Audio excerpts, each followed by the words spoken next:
اسی لیے حضور صلی اللہ علیہ وسلم نے فرمایا اپنے بچوں کو رات کو سوتے وقت آیت الکرسی پڑھ کے دم کر دو، بچوں کو نظر نہیں لگے گی۔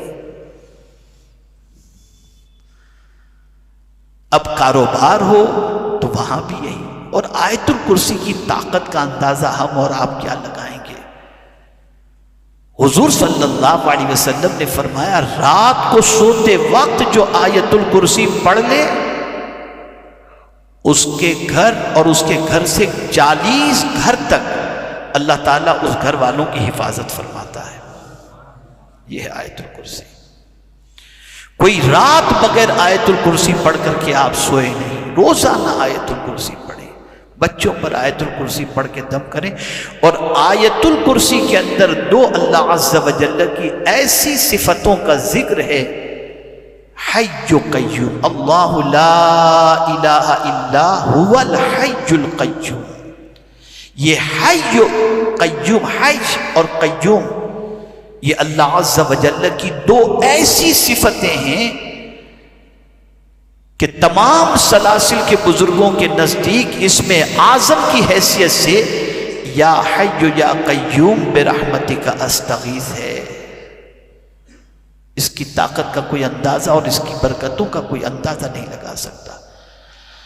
مولا علی کرم اللہ تعالی وجہہ الکریم ارشاد فرماتے ہیں کہ جو شخص فجر کی نماز کے بعد 41 مرتبہ یا حی یا قیوم پڑھے اور مغرب کی نماز کے بعد 41 مرتبہ یا حی یا قیوم پڑھے، اس کا خاتمہ ایمان پر ہوگا۔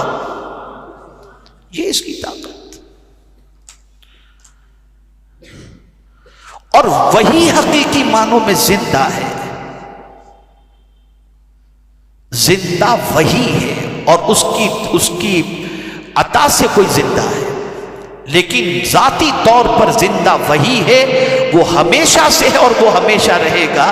اسی لیے قرآن نے بھی کہا اس پر بھروسہ نہ کرو، اگر بھروسہ کرنا ہے وَتَوَكَّلَ عَلَى الْحَيِّ الَّذِي لَا يَمُوتُ، اس زندہ رب پر بھروسہ کرو جسے کبھی موت آنے والی ہے ہی نہیں۔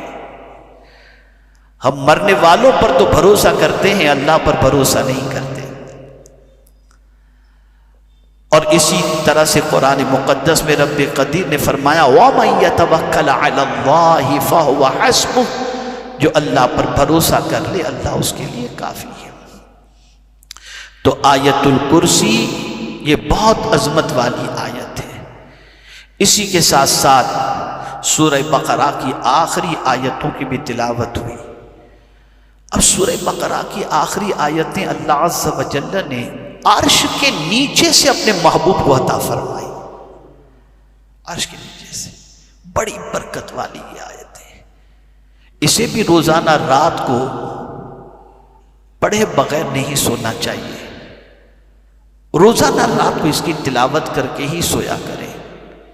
اس کی اتنی برکتیں ہیں جس کا احاطہ اور جس کا شمار کرنا مشکل ہے۔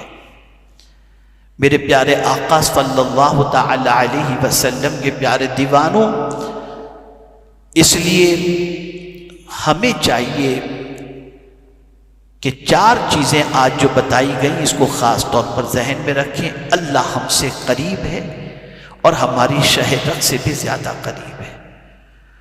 دوسری چیز، گناہ کر کے کبھی اکڑو نہیں اور کبھی اپنے اندر تکبر پیدا مت کرو۔ اگر تمہیں کوئی کہے اللہ سے ڈرو تو اللہ عز و جل کے خوف کو دل میں جگہ دو، اس لیے کہ جب کہا جاتا ہے اللہ سے ڈرو تو یہ سمجھ لینا چاہیے کہ اللہ عز و جل کی طرف سے، پروردگار کی طرف سے یہ ہمیں ندا آ رہی ہے اور ہمیں اللہ کے خوف کو دل میں جگہ دینی چاہیے۔ اور اللہ سے ڈرنے والا بزدل نہیں ہوتا۔ اور گناہ سے اگر رکنے کے بارے میں کہا جائے تو گناہ پر کبھی بھی اکڑنا نہیں چاہیے۔ مجھے یہ کب سے نصیحت کرنے والے آ گئے، میں تو جو چاہوں کروں، ایسا نہیں ہونا چاہیے۔ اور تیسری چیز، نظر حق ہے، ہمیشہ کوشش کرو اللہ والوں کی نظروں میں آ جاؤ، اور ہمیشہ کوشش کرو کہ بری نظر سے حفاظت کے لیے آیت الکرسی کی تلاوت کرو۔ اور اسی طرح سے سورہ بقرہ کی آخری آیتیں جو رسول اعظم صلی اللہ علیہ وسلم کو اللہ عز و جل نے سفر معراج میں عرش کے نیچے سے عطا فرمائیں، ان آیتوں کی بھی تلاوت کو اپنی زندگی کا معمول بناؤ۔ اللہ رب العزت جل جلالہ آقا کریم رؤوف الرحیم علیہ التحیۃ والتسلیم کے صدق و طفیل ہم سب کو قرآن و احادیث پر عمل کی توفیق عطا فرمائے۔